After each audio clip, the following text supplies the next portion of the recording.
Assalamualaikum Ustaz. Apa hukumnya meminum alkohol sampai habis? Karena ketika tidak habis, ada hadis mengatakan, pakai hadis loh ini. Inna mubazzirina lakanu ihwana sayatin. Yang artinya, barang siapa di antara kalian yang mubazir, maka ia temannya setan. Jadi dia minum alkohol, sengaja dihabisin. Karena kalau nggak habis, itu sesuai dengan hadis yang mengatakan mubazir. Enggak, kalau Anda pakai hadis, harusnya Anda jangan minum alkohol dong. Karena ada hadis yang melarang minum alkohol. Kenapa Anda hanya memakai hadis untuk pembenaran Anda sendiri? Sudah jelas ini nggak usah dijawab deh. Sudah nggak usah dijawab. Bahkan ada hadis yang mengatakan, kata Nabi, yang banyaknya haram, sedikitnya itu haram. Jadi hamar itu meskipun banyak, sedikit, tetap haram. Tetap haram ya. Dan ini malah dihabisin. Enggak, yang brengsek dari orang ini kayaknya yang naik motor tadi nih kan. Dia minum alkohol sampai habis karena kata hadis kalau nggak habis mubazir, temennya setan. Ya pemabuk juga teman setan. Ya harusnya Anda pakai hadis itu untuk mencegah minumnya dulu dong. Maksudnya itu hadis itu kan baik, maka digunakan untuk sesuatu yang baik. Jangan untuk pembenaran, jangan untuk menghabisin. Kenapa dihabisin? Mubazir bro. Tapi banyak nih, pertanyaan-pertanyaan tentang hammer banyak. Iya, pertanyaan. Saya curiga pemuda tersesat 30% peminum hammer. Makanya pertanyaannya mabuk-mabuk semua isinya. Bang Tretan, misalnya kita melihat hal yang tidak senonoh atau porno dengan niatan mengagumi ciptaan Tuhan, gimana tuh hukumnya? Saya juga kesel sih sama ini nih. Jadi ada Mas Betkonlom ini, dia nonton porno dengan niat mengagumi ciptaan Tuhan. Gimana tuh? Iya. Jadi gini, sesuatu yang baik itu harus dijalankan secara benar. Misalnya tersenyum itu baik, ibadah. Tersenyum itu sedekah disebut dalam hadis. Tapi kalau Anda tersenyum ke perempuan yang bukan muhrim, niatnya menggoda, itu salah. Lagi senyum om-om di Instagram. Ini nggak tahu di Instagramnya suci-suci semua. Teman saya yang cerita gitu. Dulu Instagram saya suci-suci. Sejak saya memimpin pemuda sudah dikotori dengan pertanyaan-pertanyaan. Ketika Anda mau melakukan kebaikan, dipastikan itu di jalan yang benar dan dengan cara yang baik ya. Mengagumi, Anda kan bisa melihat alam semesta. Anda naik gunung, pergi ke pantai. Tidak mungkin Anda buka situs porno mau lihat gunung-gunung, kecuali gunung yang lain.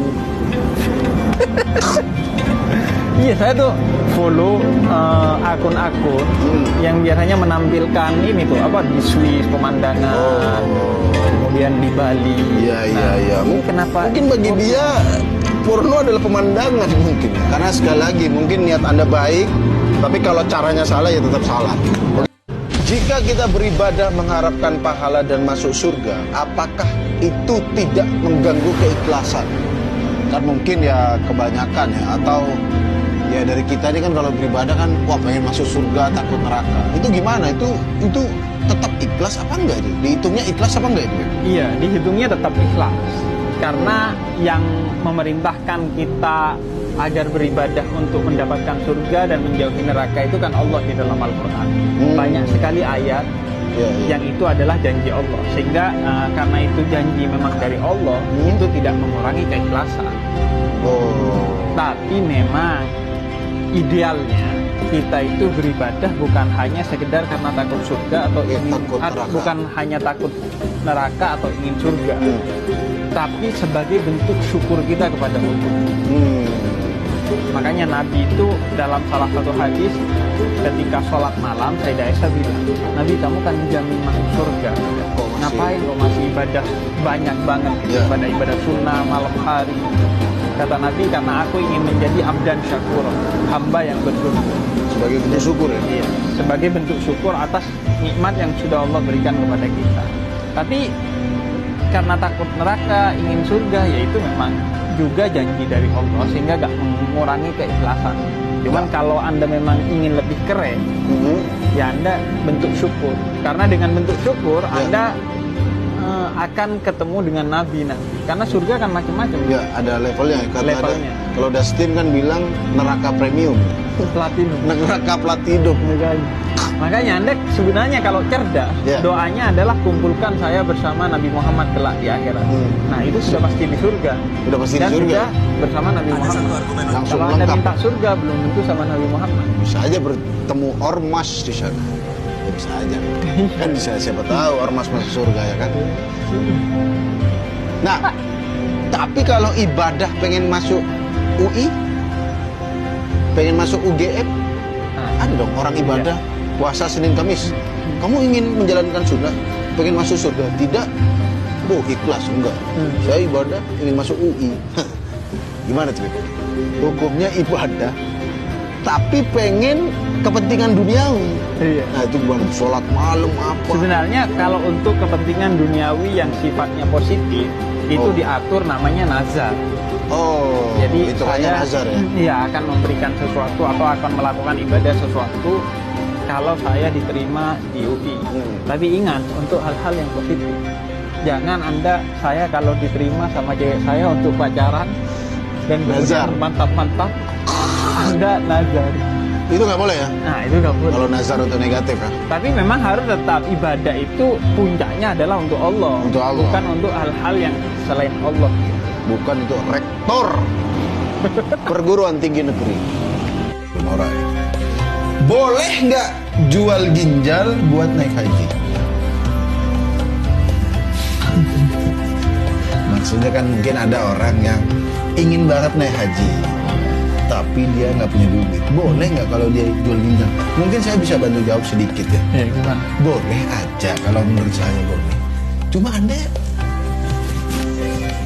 pas tawaf begini Anda. Ya kan?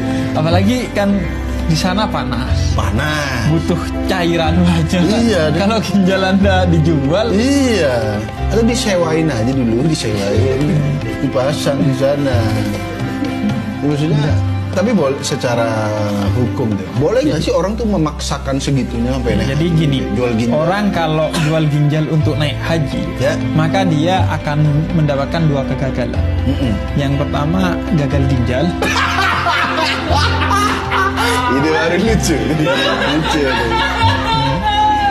Yang kedua, dia gagal haji. Kenapa? Kenapa? Karena di Quran surah Ali Imran 97, haji itu manistata'a ilaihi sabila, bagi orang-orang yang mampu. Bahkan kata Nabi dalam salah satu hadisnya, Ya. ini agar tidak begitu tersesat. Jadi Ada sumber ya? Ada sumbernya. Ya. Jadi Abdullah bin Amr bin As riwayatnya, kata Nabi, jadi dosa bahkan kata Nabi orang yang memaksakan untuk berhaji. Oh, gitu. Misalnya sampai jual tanahnya, jual sawahnya, apalagi sampai jual ginjal. Nabi aja gak kepikiran sampai ada orang jual ginjal untuk haji. Bahkan kalaupun kita gak dari jual tanah, kita punya duit, kita untuk haji, tapi kemudian kita mengabaikan nafkah untuk keluarga, bahkan bukan untuk diri kita sendiri, nafkah untuk keluarga kita abaikan, itu dosa. Karena lebih Kata penting Imam Al-Mawardi. keluarga tadi ya. Karena harus bagi yang mampu. Mampu itu bukan hanya diri, tapi mampu keluarganya juga Iya, untuk iya. dicukupi. Dan bukan hanya mampu secara finansial, Fisik juga. secara fisik dan secara mental juga. Iya. Iya, artinya sampai dirinya betul-betul mampu untuk berangkat haji, Iya. mampu meninggalkan keluarga dengan nafkah yang cukup. Jangan sampai. Dan bahkan kata Imam Al-Mawardi ini, yang dimaksud mampu itu termasuk mampu mengongkosi berangkat dan pulangnya. Kalau berangkat doang itu mah TKI. Iya, nah banyak orang kan Oh iya. yang jadi TKI hanya karena mau berangkat haji, maksain. Akhirnya berpisah sama keluarganya, akhirnya rumah tangganya berantakan, Pastikan cerai. tiketnya PP ya gitu ya. Nah, pastikan tiketnya BP itu disebutkan oleh Imam Mawardi. Berarti ginjal Anda 2 buat pulang pergi ya kan. Secara umum memaksakan dalam semua ibadah, atau berlebihan dalam semua ibadah itu tidak boleh.